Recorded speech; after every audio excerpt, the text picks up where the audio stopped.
Bleach. Here we go again. We could actually say it's been a while since I last talked about it. At the very least a few months. And now that the anime, with Core 3, is airing again, Ichigo's journey is on everyone's mind. But I decided, instead of focusing on the 1000-year blood war the anime is currently trying to retell, to share a few words about one of the most underappreciated parts of Bleach. Its very beginning. The first saga, the one before the Soul Society arc, that's mostly considered somehow boring. Yeah, a lot of people define the substitute Shinigami arc tedious, too long, some even pointless. Now, as you may have already understood, even if it's your first time on the channel, I like Bleach. A lot. Like a serious lot. But I'm not one of those fans not open to criticism, and I do find Bleach lacking quality in some of its parts. Sometimes the execution of the plot is shaky, and the pacing in certain arcs, like the Arrancar one, becomes unsustainably slow. But at the same time, I find Bleach's start to be sort of perfect.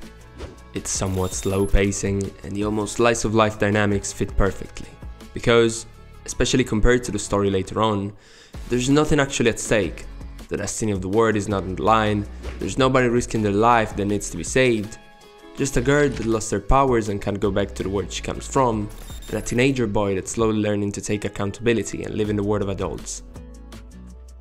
So my job today will be to go through the elements that made the substitute Shinigami arc so iconic, and remind you why it's so great. And if you don't think so, at the very least I'll try to change your mind. To give this video a structure, I decided to divide my analysis in 4 points, and we'll start, as you guessed, from the first one.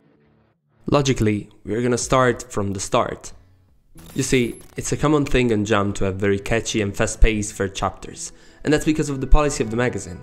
In such a competitive reality, you need to get the attention of the readers up as soon as possible, even to have a chance to keep on publishing your manga.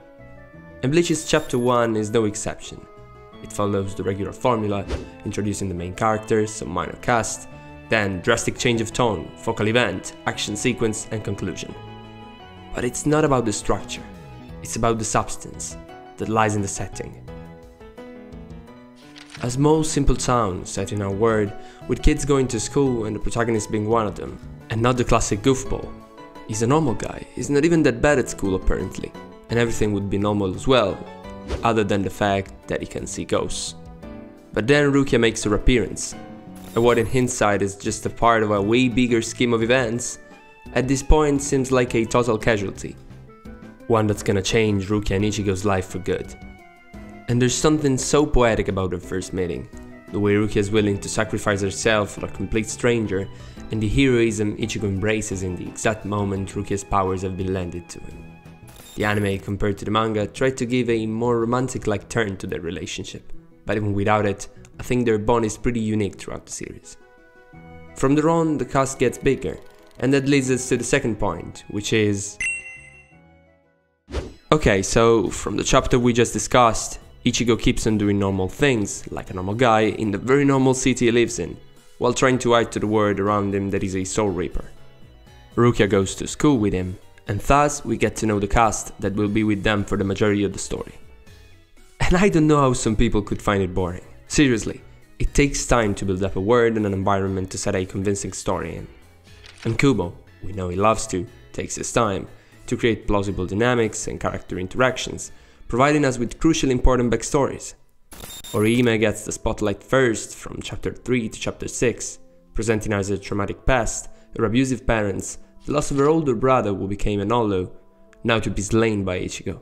And obviously what stands out the most is the contrast in between the trauma she went through and her radiant personality, almost like it was a direct reaction to the pain she endured. Chad, on the other hand, before the reveal of his and Orihime's powers, is shown as a peaceful and caring person in the act of helping the little parrot, but there's not much more that will be revealed before Soul Society arc. And even then, unfortunately, the guy keeps on being the less interesting in the group. Sorry Chad, the polls speak for themselves. And then Uryu, the closest thing Ichigo has to a rival. Given that, we could say Ichigo actually has no real rival. Nonetheless, Ishida emerges as a contrasting personality to that of our protagonist, being 1. Way more careful and reflective, 2. Way more aware about his powers, 3. Way less clueless about the nature of the spiritual world.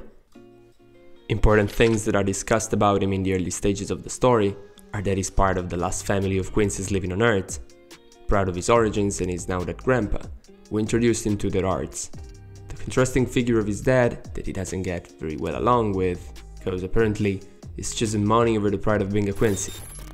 So, as you may have realized throughout this analysis, we've so far introduced many elements that will be explored more properly by the author down the road.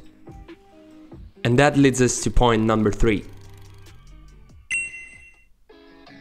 Okay, so let's start with the premise. I personally think that foreshadowing on its own doesn't make up for bad writing. People normally go crazy about foreshadowing online, because if an author puts hints here and there about a possible solution to a mystery, or about something new that's going to be introduced later on, it feeds theories, it creates engagement, it keeps One Piece alive. But by the way, what I think makes foreshadowing good is execution. And while I don't want to turn this into a meta-narrative video, I'm just gonna say, if we stick to the links between the first arc and Soul Society, Bleach nails them perfectly. All the things that are introduced in the narrative at the beginning to be then deepened later are done right.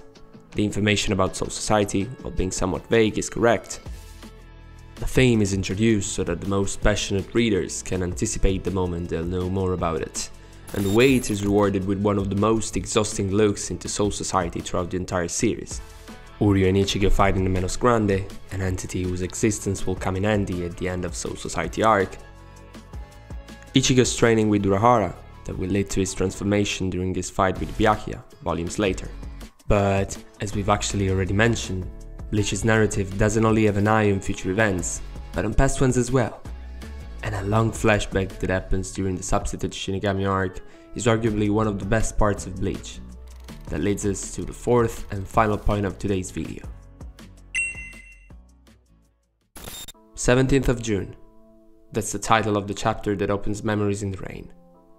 That's the date of Ichigo's mother's death, the day every year the Kurosaki family goes back to her grave altogether. But the thing is, as we know, Masaki didn't die of natural causes. She was killed in front of a young Ichigo. We all know how things really went, but at this point in the story, Ichigo thinks that Grand Fisher, the illusory hollow that's able to take on the appearance of a human, killed his mother. And that's where his guilt comes from. He thinks that at the time he was not strong enough to protect her, and this deeply embedded trauma marked him. And that's why now, consciously or not, his main drive has become protecting those in need, especially the feminine figures that gravitate around his life, if you think about the two following sagas. But the importance of this moment is character defining. Fighting Grand Fisher by himself is almost like exorcising a demon to finally face his deeper self and regret. And this is also the first time Ichigo's had direct confrontation with his father, telling him to stop blaming himself because his mother would not want it, and trying to approach life with a smile on his face. And by the way, their father-son relationship is another thing that I love about Bleach, also because it's not that common to find a normal one in shonen if you think about it. However, as we were saying, while I think we can all agree that the entirety of Bleach is about self-discovery and self-acceptance, certainly it starts from here, with a kid broken by the loss of his mother and the desire to protect the ones he cares about the most. So these are the reasons Bleach's first arc is so good, at least in my eyes. But tell me your opinion down in the comments. What's your favorite arc of Bleach? What do you think about this one? And if you enjoyed the video, drop a like and subscribe. Costs you nothing, helps a lot. See you in the next one, guys.